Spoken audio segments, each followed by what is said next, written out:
There we go. Notice the sign behind me? You see that at a lot of campgrounds, other places, wilderness places, anywhere else you go. Very important. You pack it in, you pack it out. Anyway, we're in northern Indiana today.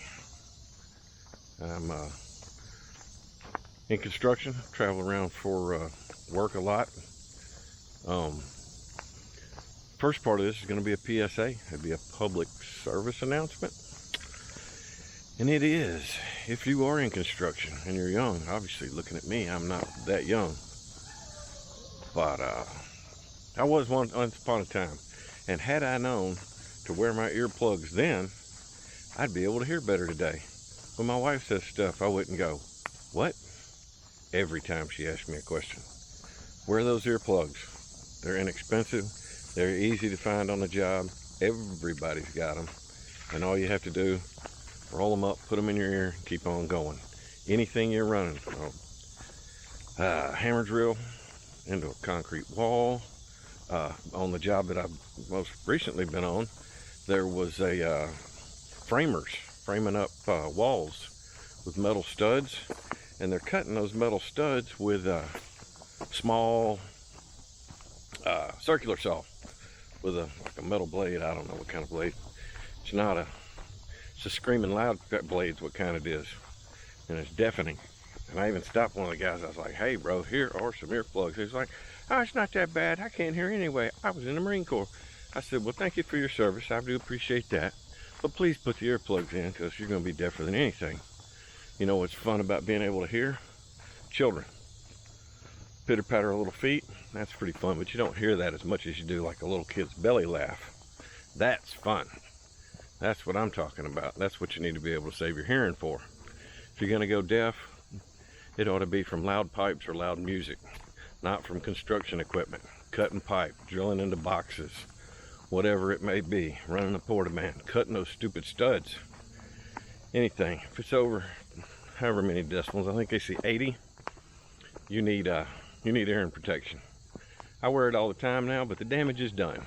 So please, if you're young, of course, wear your safety glasses, your hard hat, your gloves, all that good stuff, but wear that ear protection because it happens over time. You don't realize it, and turn around one day and every time somebody says something, you go, what?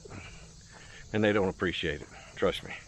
In fact, I was standing out, we're at a campground up here in northern Indiana, standing out the last weekend, burning the camp spot we've moved into. Somebody else was there before us. They had left some garbage, whatever, in the fire pit.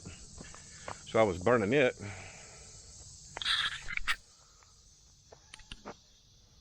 And burning it off. And my neighbor's like, well, that's great. Now, all you need are some chairs.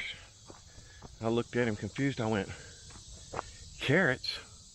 What am I gonna do with carrots around the fire pit? He said, I don't know what you're gonna do with carrots, man. I said you need some chairs. I said, oh, well, that makes a lot more sense. So anyway, wear those earplugs. Aside from that, it just helps to be safe. Other than that, fun things I like to ask people on the job if they have children, or the age group I'm shooting for. It's generally 3 years to 8 years of age. Boys, girls, doesn't matter. They all do the funniest stuff in the world. It just makes you laugh. Was talking to a guy in South Georgia. Yeah. He said his 7-year-old daughter come to him one day. I think she's about 7. It's a few years back. And she said, Daddy, when Grandma dies, I'm going to get a policeman and we're going to arrest Jesus so he can't take her to heaven. I said, well, that's great. I said, good work, teaching the child about God and heaven and things of that nature, the afterlife, and believing in Jesus as your Savior. And then I said, well, how's Grandma? He said, oh, Grandma's fine. She ain't even got a cold. I said, oh, well, thank goodness. I was worried about her there for a minute. Obviously, his daughter had been as well. But what else did we have? Another fella, same job. He said he was watching the kids, two little girls. Him and the 1 or 2 year old are sitting on the couch watching TV. And the older one, mom's gone to the store, grocery store, wherever. And the older one, he's like, I was just fixing to get up and go check on her and see what she was doing.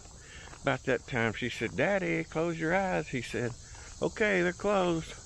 Boom, you can open them now. He opens his eyes and he turns his phone around to show me the picture of his older daughter. Prettiest little girl you ever did see. And she's got red and pink and purple and green all over her face. He's like, oh, that's pretty. Where'd you get the makeup? She says, it's not makeup, it's magic marker. He said, oh, that's nice. Now let's see if we can get it off before Mommy gets home. 2 good examples of tricks of the week. I'm trying to think of other ones. What are some of the other ones? What else? Little fellas. Oh, was working with a guy in Indiana here last year. He said him and his, like, I don't know, 2-year-old son are out on the front porch. They've been doing the tilled up the garden that day. And he had like 6 kids. I told him immediately he needed to get a TV because he was like 30 or just right around 30.